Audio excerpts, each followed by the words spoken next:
Also, yeah, good morning, good afternoon, good evening, depending on where you are watching from. So, welcome to another edition of Afraid Business School's Corporate Law and Corporate Governance Lecture. It is Barrister Emmanuel that is teaching this. So, in the previous lecture, we've talked about, because we are talking about the powers of a director. So we've talked about the first uh, duty they own. We have talked about they have a duty to manage the company according to the Allies Matters, Company and Allied Matters at 2020, popularly known as CAMA 2020. Now, it will interest us to know that also directors own duty of accountability. First of all, they own the duty of accountability to the company. That's where it is to the company first before you talk about shareholders. And you'll be like, okay, what's that? Are the shareholders owner and not the owners of the company? The company is now a separate legal entity distinct from the shareholders.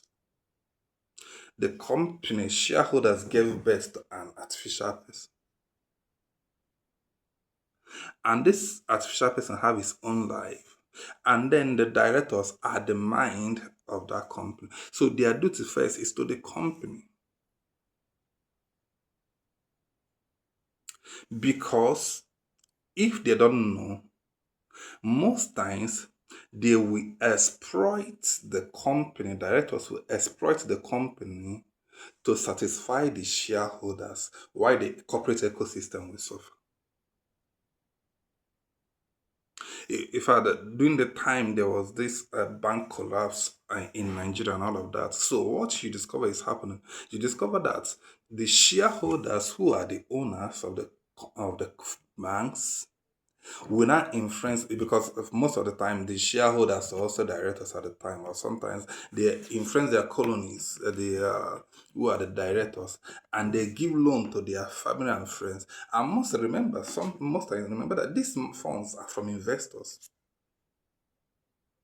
Now the woman selling wholesale, the person at a customer, the person selling shoe at Alaba market, the person doing spare parts business at Sompo, the woman selling crayfish at Calabar.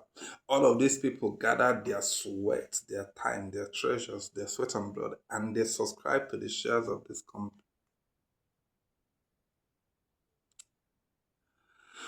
Now, what happens is that the primary shareholders, who are the owners of the company, will now breach corporate governance codes and begin to give loans to their friends and colleagues without collaterals. And the directors will approve it because they think, first of all, that their duty is to the shareholders, because it is the shareholders that appoint directors. Without knowing that once you are made a director, your duty, your loyalty is now to the company first before the shareholders. In fact, sometimes you hear scenarios like that a bank have not declared a dividend for the year because a particular creditor not paid their debt, has not paid the debt. Sometimes these things, it's not just banks, it's something you see in the corporate ecosystem. So you discover that these things will begin to, before you know it, there won't be money to pay employees, there won't be money to pay for tax, there won't be money to pay for there won't be money. And that's how the corporate ecosystem will begin to collapse.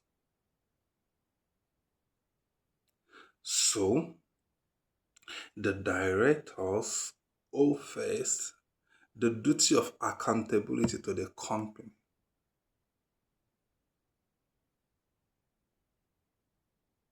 So not first before the shareholders. And when they don't meet this duty of accountability first, there are also implications. Not just civil, most times it also have criminal implications, criminal liability under company and line matters Act and the other regulatory framework that governs it in the institution, depending on their sector.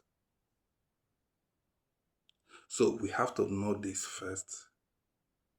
We have to know this thing, this ethical line, this ethical duty boundary before we move to the next one. So first of all, we have to remember that it is a duty of accountability to the company first.